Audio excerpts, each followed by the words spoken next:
ప్రకృతి విధించిన శిక్షగా మనం భావించవచ్చు.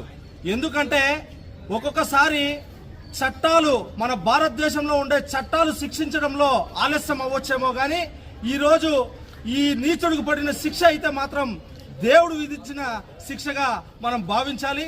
ఇలాంటి శిక్ష పడిన ఆ నీచుడికి మదనపల్లిలో ఉన్న ప్రజలందరూ కూడా చాలా ఆనందం వ్యక్తం చేస్తున్నారు.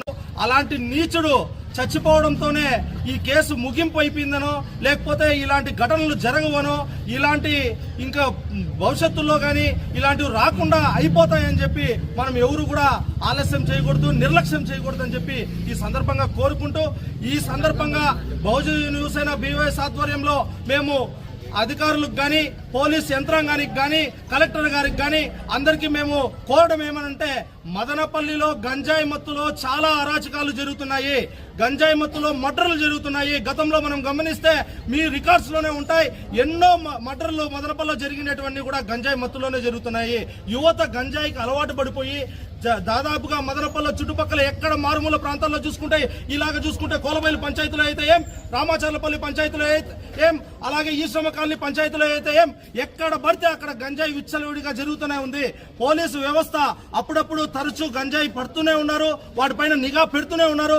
కానీ ఎంత నిఘా పెడుతున్నా కూడా, ఎంత దానిపైన చర్యలు తీసుకుంటున్నా కూడా మదనపల్లి జిల్లా హెడ్ క్వార్టర్స్ లో ఈ రోజు గంజాయి అనేది ఆగడం లేదు, గంజాయి సరఫరా అనేది ఆగడం లేదు. కావున ప్రత్యేకంగా బృందాలు ఏర్పాటు చేసి వాటి గురించి ప్రత్యేక దృష్టి పెట్టి గంజాయిని అరకట్టి, అలాగే ఇలాంటి నీచులు ఇలాగా వ్యవహరిస్తున్న వారిపై కూడా పోలీస్ పాట్రోలింగ్ చేసి మారుమూల ప్రాంతాల్లో ఎక్కడైతే జనసంద్రం తక్కువ ఉంటుందో ఆ ప్రాంతాల్లో అంతా కూడా తరచూ పోలీస్ పాట్రోలింగ్ చేసి ఇలాంటి నీచుల అరాచకాలు ఎవరు కూడా జరగకుండా చూడాలని చెప్పి ఈ సందర్భంగా కోరుకుంటూ, అలాగే పోలీసు వారు నిన్నటి రోజున ఎంత ఓపికగా ఎంతో చాకచక్యంగా ప్రజలు ఆవేశానికి గురవుతున్నా కూడా, ప్రజలు వారిని ఏదో ఒక విధంగా దూషిస్తున్నా, వాళ్ళ మీద ఏదో విధంగా తిరగబడుతున్నా కూడా ఏమాత్రం సహనం కోల్పోకుండా, ఏమాత్రం వాళ్ళు దురుస్తనం చూపించకుండా ఎంత బాగా ఏదైతే ఓపికగా ఉండి ప్రజలను కట్టడి చేసి ప్రజలను అక్కడ ఎలాంటి శాంతి భద్రతలకు అఘాయిత్యం జరగకుండా వాళ్ళు కాపాడారో ఆ విషయాన్ని మేము అభినందించుకొని, విర్రవీగిన నీచుడు ఈ రోజు అంతఃకాలంలోకి కలిసిపోయాడని చెప్పి చెప్పడంలో ఏమాత్రం అతిశయోక్తి లేదు.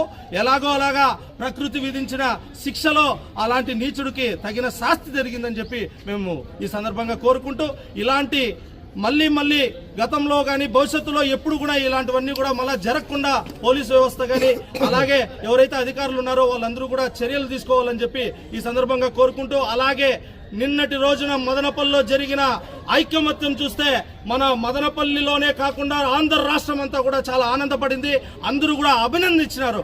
ఎవరో బిడ్డకు జరిగిందిలే, ఎక్కడో జరిగిందిలే అనేది లేకుండా ముత్క కంఠంతో ప్రజలందరూ కూడా ఆడ మగ కులమత భేదాలు లేకుండా అందరూ కూడా ఒక్క చోట నిలబడి ఆ బిడ్డ తల్లిదండ్రులకు అండగా నిలబడి వారు ఎర్రటి ఎండలో కింద కాలుతున్నా కూడా ఏ మాత్రం సంకోచించకుండా ప్రజలందరూ కూడా వాళ్ళకి అభినందించినారు, వాళ్ళకి సపోర్ట్ గా ఉన్నారు. వాళ్ళకందరికి కూడా ఈ సందర్భంగా ధన్యవాదాలు తెలుపుకుంటూ జై భీమ్ జై భారత్.